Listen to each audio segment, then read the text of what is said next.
So, I was reading about the baobab tree, and it's fascinating. It's called the tree of life because it's so resilient and can survive even in harsh conditions. That's amazing. I've never heard of it before. What makes it so special? That's a big problem in the global food industry. There's a huge disconnect between the producers and the consumers, and the middlemen are often the ones who are making the most money. It's a system that needs to change. I agree.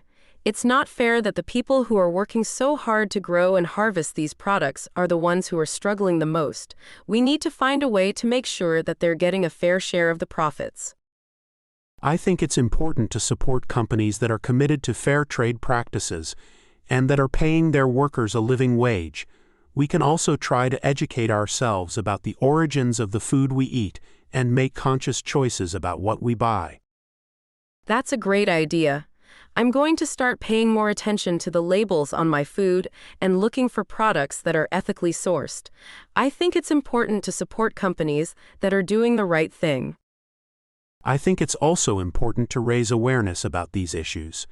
We can talk to our friends and family about it, and we can share information on social media. The more people who are aware of these problems, the more likely we are to see change. You're right. We can all do our part to make a difference. It's time to start thinking about the people behind the products we buy and make sure that they're being treated fairly. I'm glad we had this conversation. It's important to be aware of these issues and to do what we can to support fair trade practices. It's time to start thinking about the people behind the products we buy and make sure that they're being treated fairly. I agree. It's time to start thinking about the people behind the products we buy and make sure that they're being treated fairly.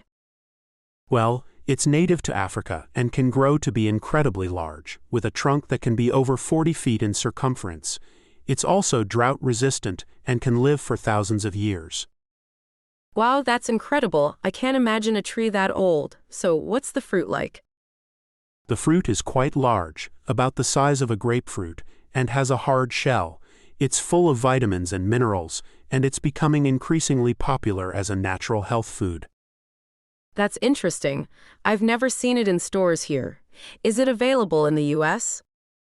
It's becoming more available, but it's still relatively new to the market. It's mostly used in powder form, and it's added to things like smoothies, yogurt, and granola bars.